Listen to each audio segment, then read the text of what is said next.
Thank you very much, my sister, to do such an important thing,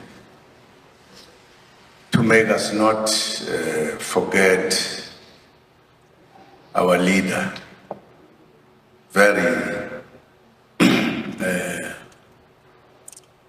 serious leader in many ways, Utata Sisulu.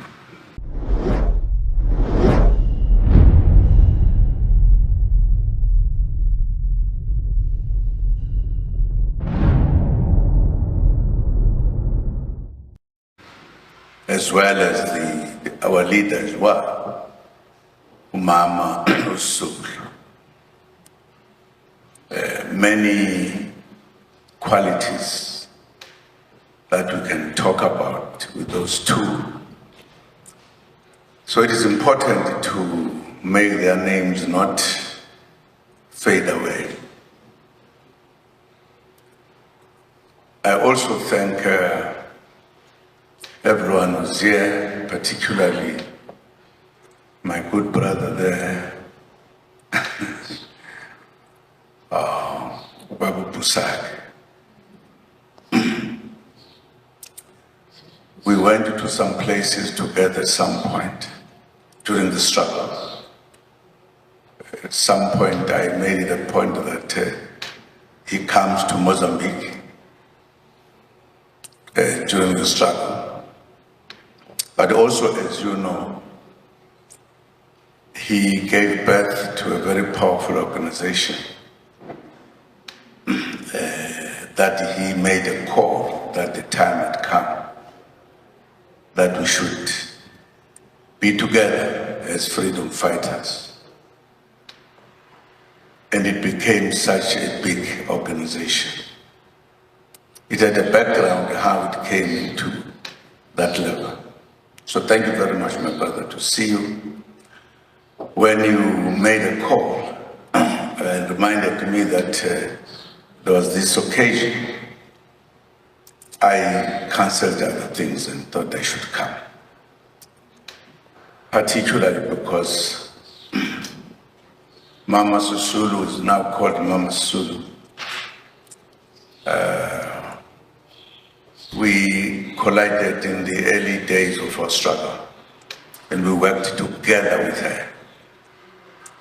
She served in one of the department I was in charge of, which I've just forgotten the name. And I remember when we forced into her some instructions, and we were three.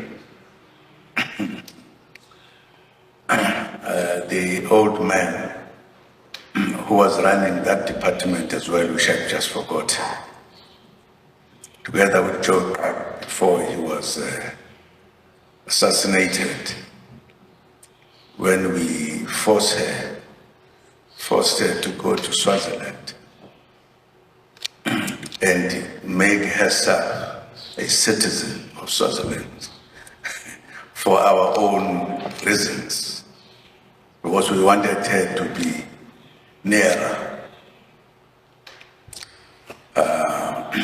What she said is absolutely true. We spent a lot of time.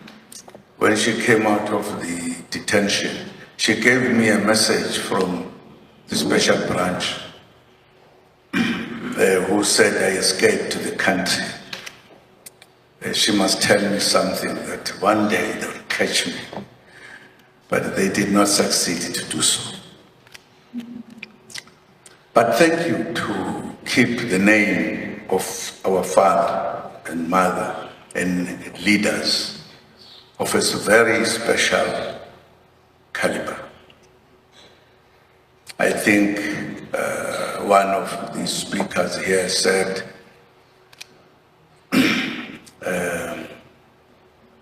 these two were unique, and unique in many ways. And the uniqueness of these leaders was shared with the leaders of time. I think if our learned people would take time to write the history of our struggle, particularly during the time of that leadership, would do a lot to make South Africans understand why they had to be arrested, kept in prison for many, many years, more than any other country that has fought for liberation. I don't remember. Maybe there are. But they were the ones who were really sentenced for life. And they spent a lot of time. And part of their time they spent here in Robben Island.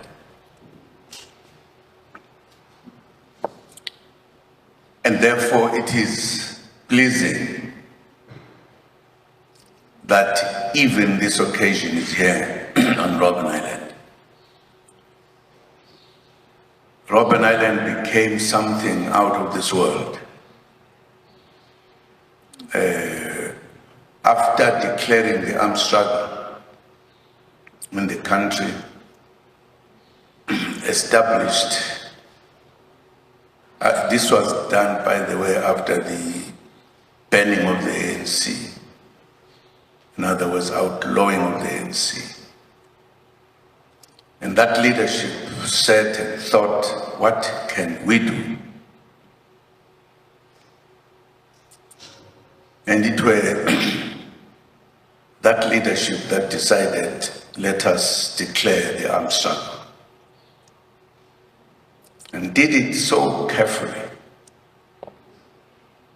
that they decided we should not interfere with the ANC, but we should make the ANC exist underground. And they argued that we would not make the ANC a military organization, but would make the ANC a continued organization of the people that will help to make South Africa be normal, because it had been made by the rulers an abnormal country. And therefore it was important to establish an organization that is going to declare war and fight to liberate our country. It emerged from that type of leadership.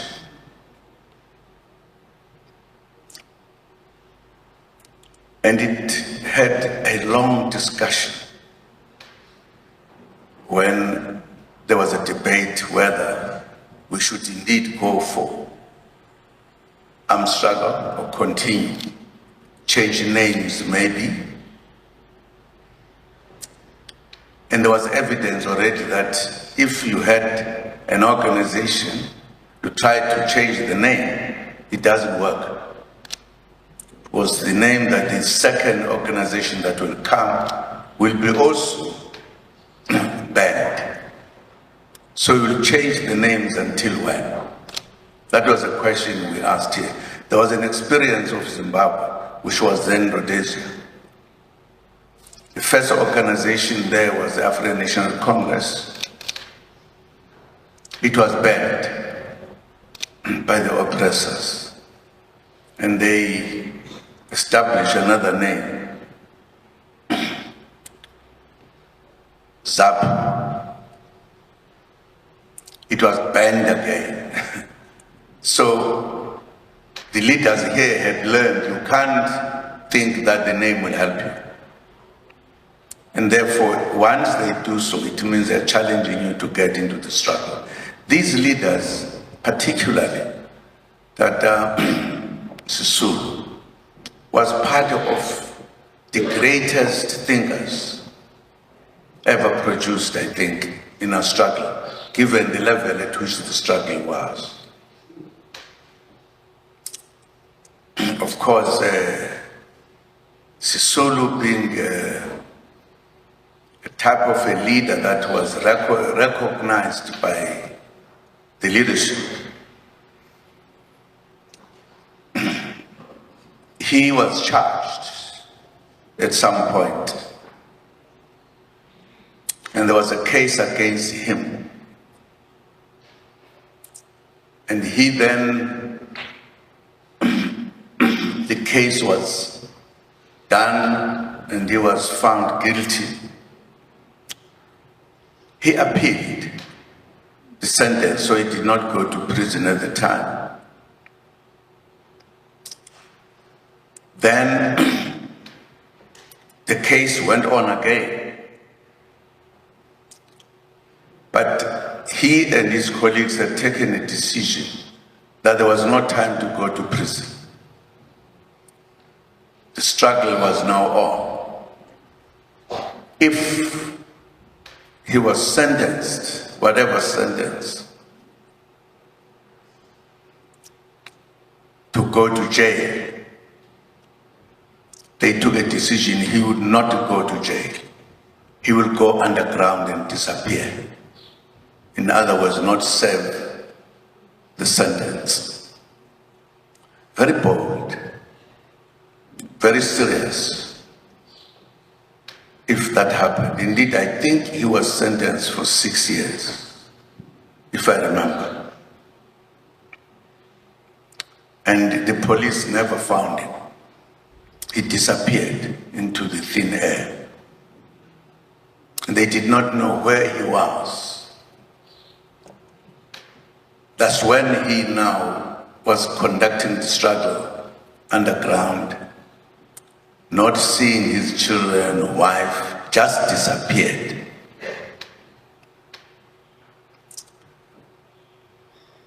And of course, after some time, when the struggle was going on, they were found near Johannesburg. I'm saying this because by that time, we, the small ones, were running up and down. We had been arrested as well. We're in Pretoria. When the Rivonia Trial was caught, we almost wanted to die because that was our hope.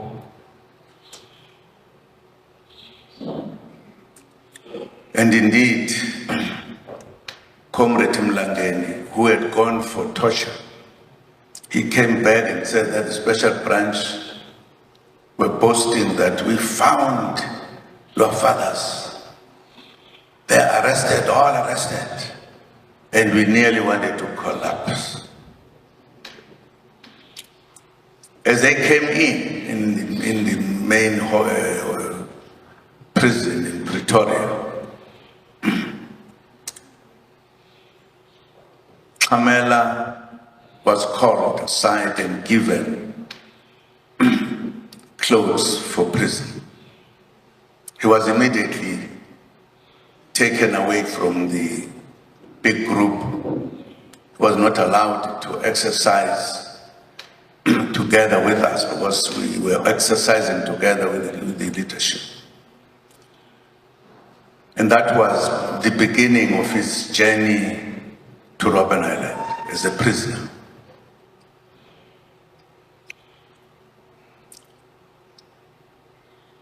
And thereafter, the rest were expected to be sentenced to death or whatever. Of course, they were now in small or in prison clothes with Madiba, who had been arrested after him. And he was sentenced to 5 years. So these two friends, one was doing 6, one was doing 5. But it was still felt there would be a death sentence made.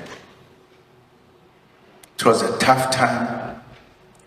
These leaders behaved very well. And they were ready in prison to issue instructions to the followers. However, they were sentenced to come to Robben Island. Madiba had been to Robben Island already for a short while, but came back to the case. Our case was almost simultaneous. We had to go to a court, which was not necessarily a court because they were using the court. You don't know how unhappy we were that our leaders have been arrested. That changed the struggle in the country. And there are many, many other things. Of course, they stayed to prison for many years, finally released. When the world decided that there should be talks in South Africa.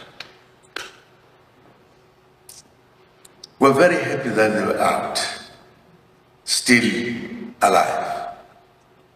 With the years, few years, not the kind of life as we're told.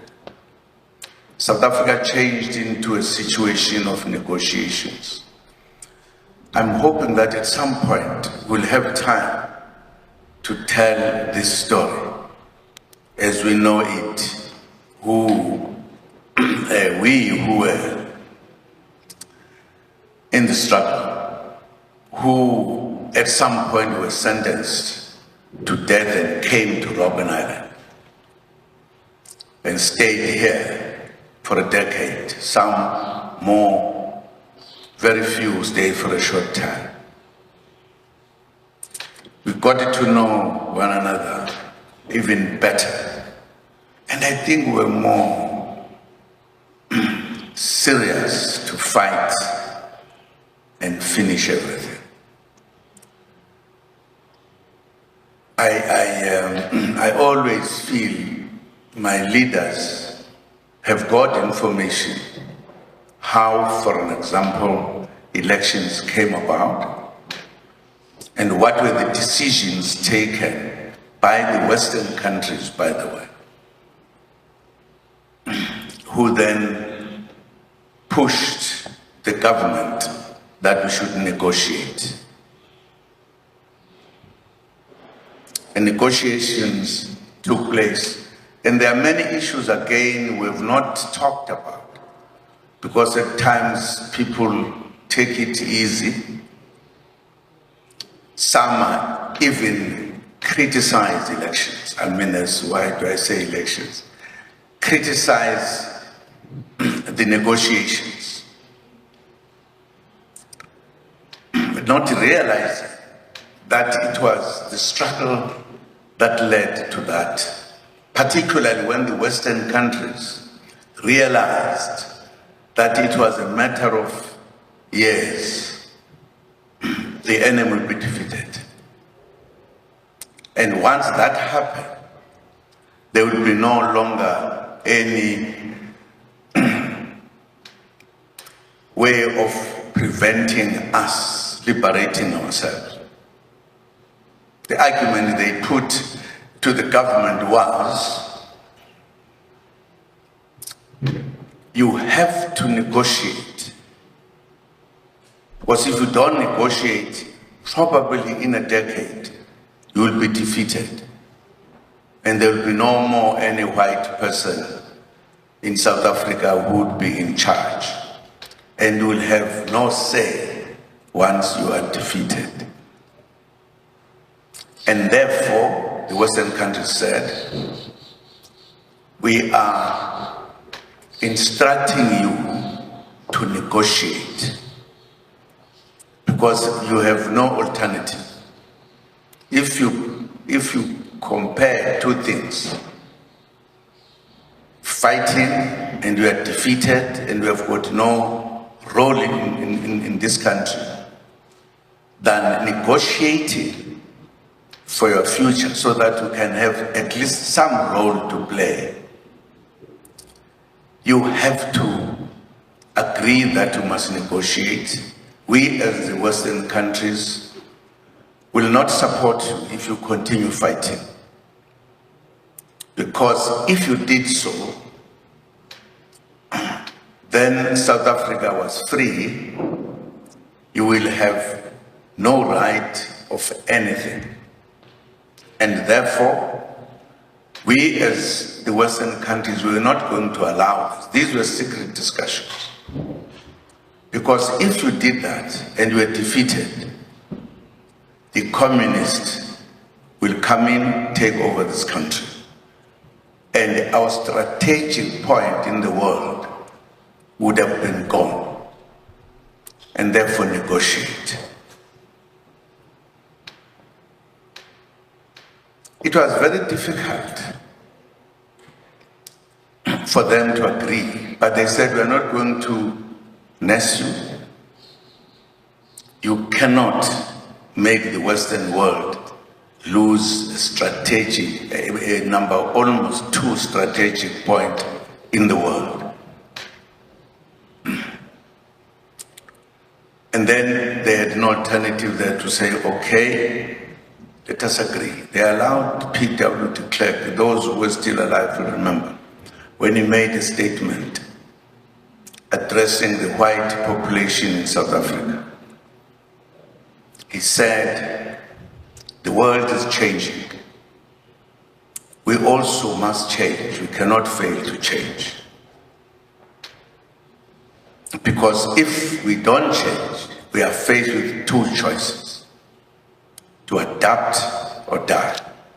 We need to choose between these 2. He was now telling the whites the time for negotiations has come. And indeed, thereafter, there are many things the Western countries did to help, because they promised South Africa that we will do everything to ensure that you succeed. They said, the Western countries, we will make it a point that as you negotiate, we, as Western countries, put together. When I'm very old, I'll write which countries were talking among themselves, not now.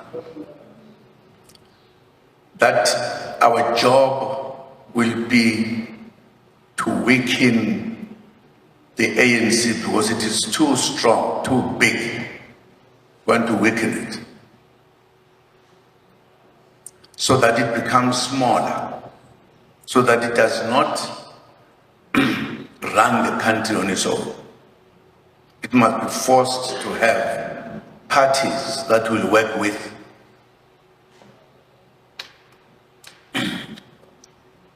They also did a number of things. Many lives left or were taken away because they wanted, in order to reduce the strength of the African National Congress, it was also to reduce the leadership of the ANC that they thought were a threat, or they would not allow the ANC to be weakened. Hence, quite a number of assassinations, as well as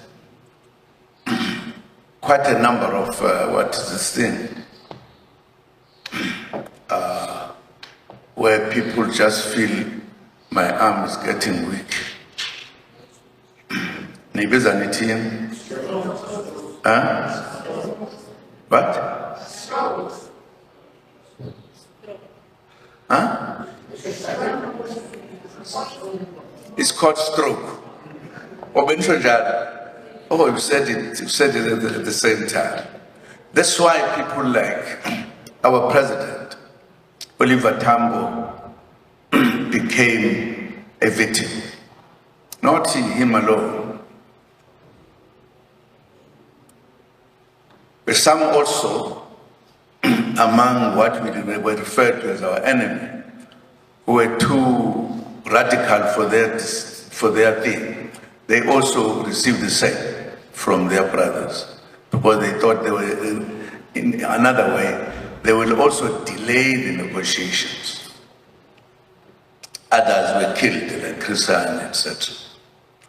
That was a part of weakening South Africa so that the objectives that were enshrined in our document, the Freedom Charter, should not be implemented. So they planned and did every other thing. And the issue, therefore, of the comrades who are here, who have stayed forever, who could have died, it was obvious that we were supposed not to say we cannot negotiate, but to know in negotiations what we wanted to achieve, where will it end?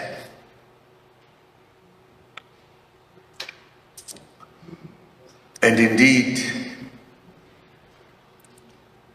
the leaders or the Western world in this country planned a long process which involved, among others, to separate the comrades, put Mandela alone, put others in their place. It was also discussed with them, but they did not know that if these giants were released, what would be the situation from Robben Island. And it was also important that they wanted to shake the mood of the population if these old people were released. And they decided to release the oldest of them all. That was done. Why was released alone? Was to check the mood. And indeed, Mbeki was released.